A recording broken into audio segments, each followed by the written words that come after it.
YouTube? How's it going? My name is Devin Madalamaki, and today we're going to be talking about how to get over depression as a man. I was at my worst depressive point about 4 or 5 years ago after the suicide of both of my parents. Now, obviously, that put me in a deep mental rut that I couldn't help but get out of. And it got to a point where I had hit mental rock bottom. And that mental rock bottom was every day fantasizing about not being here. Every single day thinking and wishing that I wasn't here. Thinking that things were never going to get better for me. Thinking that the world would be better without me in it. And that life would be easier if I wasn't living. Now, obviously, that's a conundrum. Because when you think about it, if you're depressed, people say, oh, it's a chemical imbalance. Oh, you have mental issues, it's genetic. What it really is, when you break it down, when you study the way the brain works, you understand that your neural networks, when you think, are like pathways through a forest. You see, the forest is really dense, but if you start walking through it, you create a really light and hard to see path. If you walk back and forth on it every single day, it becomes a worn path, making it easier to walk through that forest. Your brain is like the same way. If you think depressive thoughts every day, all day, that mental path is very, very easy to follow. It's very, very easy to get on. And sometimes it becomes very, very hard to get off. That's what happens when you're depressed. You see, I got out of my own depression when I realized that I'm either going to take the ultimate option, which is not being here anymore. Don't want to get YouTube demonetization for saying it, but we all know what I'm talking about. I could either do that or I could see what happens.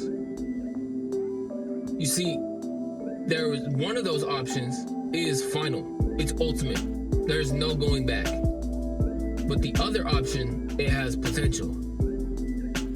You see, with depression, it's very easy to keep yourself in depression. It's what I like to call a downward spiral. If you continually think negative thoughts, it's weird. Your brain kind of likes it. You don't want to admit it. It's like when you're crying really hard. Me personally, I haven't cried in years. But when you are in that moment, I can remember it vividly. When you're crying, it feels good. When you think more things that make you cry harder, it feels good. It's very, very interesting because when you're thinking depressive thoughts, your brain almost rewards you for doing it. When you're thinking of not being here anymore, when you're thinking about the possibility of all of your pain going away, it feels good. You think, oh, this is the easy option. This is the easy way out. Things will be so good if I'm not here and not experiencing life, and I'm not experiencing the pain that life has. But here's the flip around to it and how you can come out of it. It's actually very simple. Do things that suck. It's that simple. Everything that sucks from my experience, and I'm a 22-year-old guy coming out of depression after both of my parents killed themselves, no family backing or support, sitting in a $30,000 car that I paid for myself with my own credit that I've built. I'm telling you right now that the only way out of it and the only way to get better is to do things that suck, that you don't want to do. Because what happens is, let's go back to that path that we were talking about, the neural pathways. If you do things that suck continuously, over and over again, you know they suck. You don't want to do them, but you do them anyways. You tell yourself, okay, if I do things that suck, the dopamine at the end of that is much more rewarding, much more long-lasting, and ultimately makes me have a better outlook on life once it's complete. For example, When you're depressed, you don't want to clean. You don't want to pick up anything. You feel lazy. if you're somebody who wants to get out of it, and if you're watching this video, I know you want to get out of it. You can get out of it. You just have to do things that suck. Because those things that suck are going to reward you. It's guaranteed. Let's say, for example, your room is an absolute disaster. There's plates all over the place. You feel like it's too big of a task to handle. Simply pick it up. Make yourself go through it. You're gonna think it sucks. And when you start doing this, you aren't going to realize the release that you have after it's done. Maybe you will, if you're like, if you know yourself very well, if you understand yourself. But cleaning your room. Once you get done with cleaning your room, you will feel better. You're like, wow, I did this. You feel proud. And that's the best feeling to feel. When you feel proud of yourself, it's very hard to think negative thoughts about yourself, because when you're depressed, you only think negative thoughts about yourself.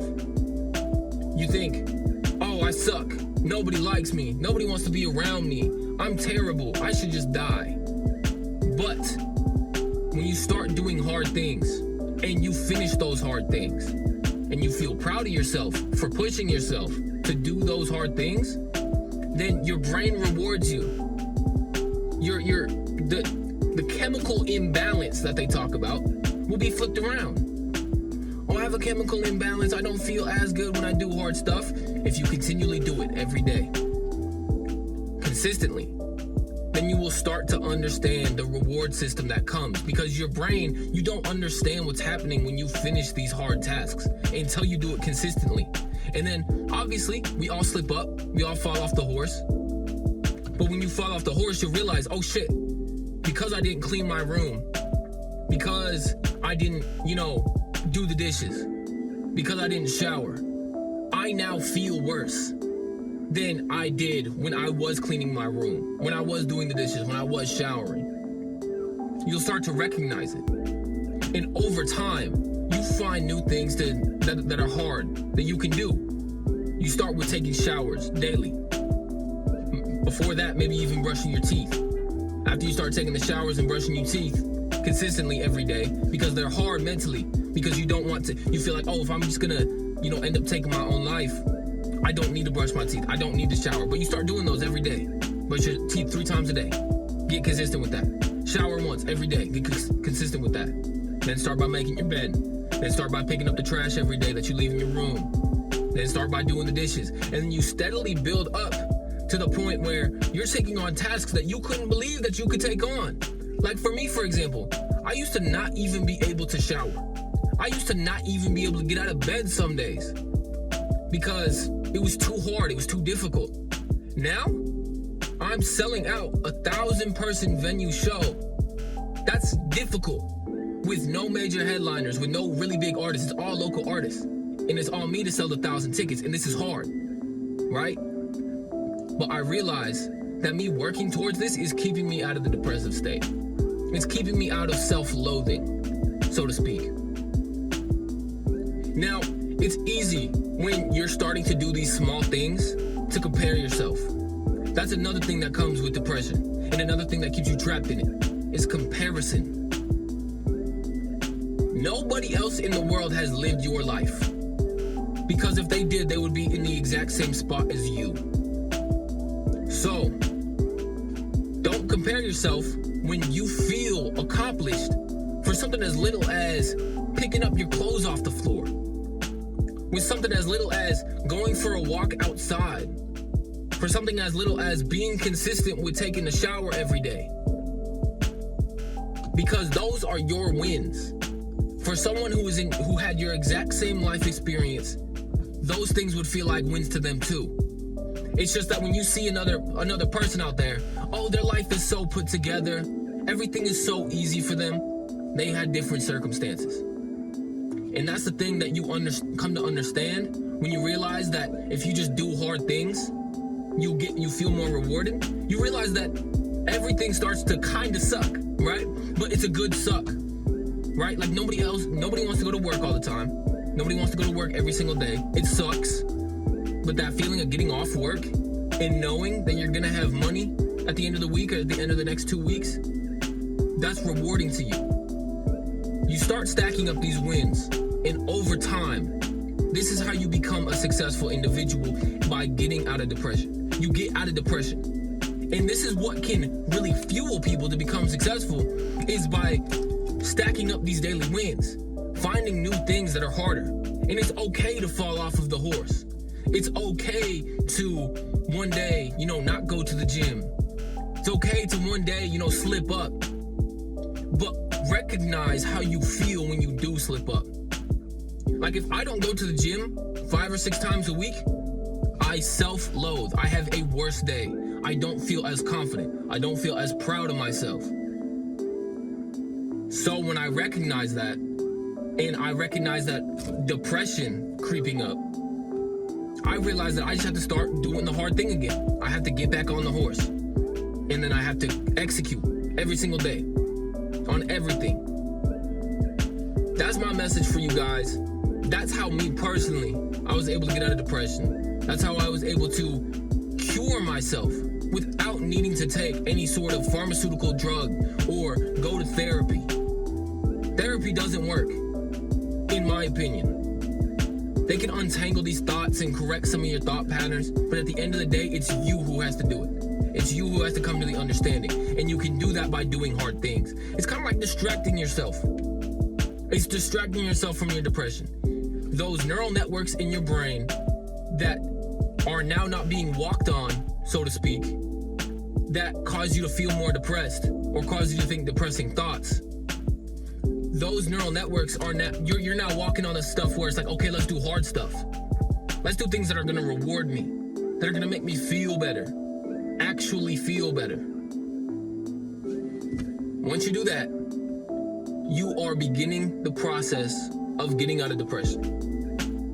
And then you can start correcting your life course. You can start feeling better. And then you can start inspiring other people like I'm doing for you guys right now to get out of it.